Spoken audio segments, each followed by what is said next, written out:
Hi guys. तो देखो DSU में काउंसलिंग स्टार्ट हो गई है डिप्लोमा इन फार्मेसी, बीएससी और एमएलटी के लिए।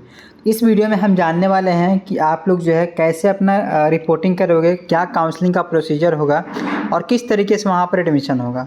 इन सारी चीज़ों के बारे में डिटेल में बात करने वाले हैं हम। तो सबसे पहली चीज़ आपको जानना होगा कि डॉक्यूमेंट रिक्वायर्ड क्या क्या होने वाला है। देखो इसके पहले मैंने वीडियो अभी बनाई है जस्ट, तो उसमें मैंने ये बताया है आपको कि आखिर जो है क्या क्या प्रोसेस होने वाला है और अपने नेम को कैसे चेक करना है। अब इस वीडियो में समझो कि डॉक्यूमेंट रिक्वायर्ड क्या क्या लगने वाला है और स्टेप बाय स्टेप प्रोसेस क्या होने वाला है। देखो कुछ चीज़ें स्टार्ट करने से पहले मैं आपको बता दूं कि मेरिट लिस्ट ना बहुत लोग डाउनलोड नहीं कर पा रहे हैं।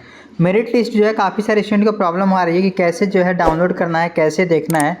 तो आप लोग ना सबसे पहले समझो कि मेरिट लिस्ट कैसे आप लोग डाउनलोड करोगे। देखो ये यूनिवर्सिटी की ऑफिशियल वेबसाइट है। जैसे आप लोग यहाँ पर आओगे ना तो नीचे जाना, तो यहाँ पर देखो क्या लिखा हुआ है, for diploma in pharmacy visit UG portal. ठीक है, अब इस पोर्टल पर आपको क्लिक करना है, इसी पोर्टल पर क्लिक करना है। ठीक है, किसी और पोर्टल पर मत क्लिक करना। जैसे आप लोग यहाँ पर क्लिक करोगे तो नोटिफिकेशन वाले सेक्शन में देखो क्या कुछ आ रहा है, merit list for BSc MLT, merit list for diploma in pharmacy, merit list for BSc optometry. तो यहाँ से आप लोग ना अपने मेरिट लिस्ट को डाउनलोड कर सकते हो। मैंने अभी वीडियो डाली है ना, उसमें काफ़ी मैसेजेस आ रहे थे, तो वहाँ पर कुछ लोग डाउनलोड नहीं कर पा रहे हैं। तो इस तरीके से आप लोग देखो, जैसे आप लोग क्लिक करोगे ना तो आपके सामने देखो डाउनलोड होकर के आ जाएगा। अगर डाउनलोड नहीं हो पा रहा होगा, ठीक है, तो आप लोग अपने मोबाइल को डेस्कटॉप मोड में कर लेना, वहाँ से आप लोग डाउनलोड कर लोगे। देखो ये डाउनलोड होकर के आ गया। ठीक है, अब देखो बात ये आती है कि आपको कौन कौन से डॉक्यूमेंट रिक्वायर्ड है ड्यूरिंग द काउंसलिंग। देखो सबसे पहली चीज़ यहाँ पर देखो क्या लिखा हुआ है इन्होंने। देखो candidate shall be required to upload the copies of relevant certificate of document at the time of applying. जब आप लोगों ने अप्लाई किया था तो जितने भी रिलेवेंट एप्लीकेशन थे, आप लोगों ने सर्टिफिकेट थे, वो सब कुछ आपने लगाया था। And produce the same certificate document in the original eight the time of physical verification. कह रहा है कि जो भी डॉक्यूमेंट आपने अपलोड किया था, ठीक है, यूनिवर्सिटी पे फॉर्म को फिल करते समय, वो सेम ही डॉक्यूमेंट आपको जो है फिजिकल डॉक्यूमेंट वेरिफिकेशन में लेकर के जाना है। कौन कौन से डॉक्यूमेंट होंगे जो फिजिकल वेरिफिकेशन में, इसको समझो। तो सबसे पहला जो डॉक्यूमेंट होगा वो होगा आपका 10th का सर्टिफिकेट। ठीक है, यानी कि जो आपका 10th का सर्टिफिकेट होता है, मार्कशीट जो होता है, वो होगा पहला डॉक्यूमेंट। दूसरा जो आपका डॉक्यूमेंट होगा वो होगा 12th की मार्कशीट। ठीक है, 12th की मार्कशीट। और तीसरा जो डॉक्यूमेंट होगा ना वो होगा जो आप लोगों ने एप्लीकेशन फॉर्म फिल किया है डीएसयू का। ठीक है, एप्लीकेशन फॉर्म जो आप लोगों ने फिल किया है उसका होगा। एप्लीकेशन फॉर्म आप लोग कैसे डाउनलोड करोगे, तो स्टूडेंट आप लोग उसके अपना डैशबोर्ड ओपन करना और वहाँ से आप लोग अपने एप्लीकेशन फॉर्म को डाउनलोड कर सकते हो। ठीक है, क्या करना, अपने आईडी पासवर्ड को डालना है यहाँ पर डैशबोर्ड में, और यहाँ से आप लोग अपने एप्लीकेशन को डाउनलोड कर सकते हो। ठीक है, अब हालांकि मेरे पास किसी स्टूडेंट की आईडी पासवर्ड नहीं है, वरना मैं दिखा देता आपको कि कैसे डाउनलोड करनी है। चलो ये चीज़ हो गई।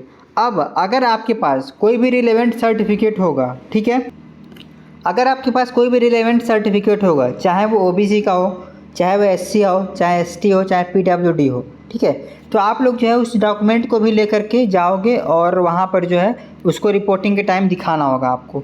देखो अब आप लोग एक चीज़ ध्यान रखना, ठीक है, कि जो भी स्टूडेंट ऐसे होंगे जो कि ओबीसी से अप्लाई किए होंगे, ओबीसी दिल्ली कैंडिडेट ही अप्लाई किए होंगे, ठीक है, क्योंकि नॉन दिल्ली वालों के लिए जनरल सिम का एडमिशन हो जाता है। तो आप लोगों को एक चीज़ ध्यान रखना है कि वैलिड सर्टिफिकेट लेके जाना जो एनसीएल के साथ हो। एनसीएल क्या होता है, नॉन क्रीमी लेयर। ठीक है, इस सर्टिफिकेट के साथ ही जाना है। अगर आपको ऐसा लगता है कि सर्टिफिकेट क्या होता है तो आप लोग एक बार यूट्यूब पे टाइप कर लेना एनसीएल सर्टिफिकेट क्या होता है, कैसे बनता है। ठीक है, वही डॉक्यूमेंट का फॉर्मेट रहेगा, दूसरा मत लेके चले जाना आप लोग। ठीक है, चलो ये हो गया।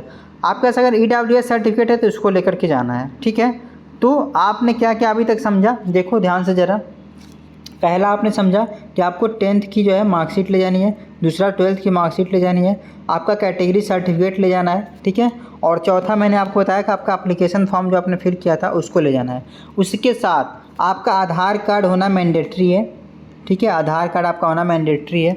साथ ही साथ आपके पासपोर्ट साइज़ 2 to 3 कॉपी आपके पास पासपोर्ट साइज़ फ़ोटोज होना चाहिए।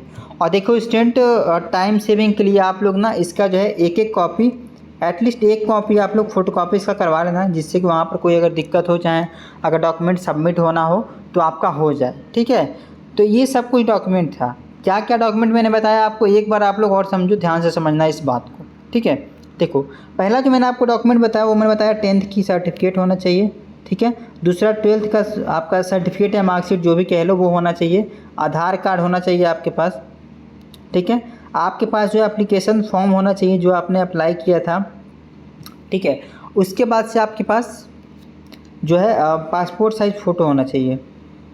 आप लोग एक बार डैशबोर्ड पे चेक करना कि इससे रिलेटेड, डॉक्यूमेंट से रिलेटेड या जो अलॉटमेंट से रिलेटेड कुछ चीज़ें आई हैं क्या।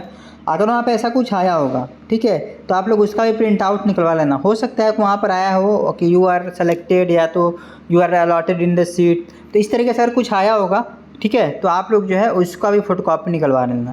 तो यही सारा डॉक्यूमेंट लगेगा अभी के लिए। बाकी और कोई आपके डाउट रहते हैं तो आप लोग मुझे मेरे इंस्टाग्राम पे मैसेज करके पूछ सकते हैं।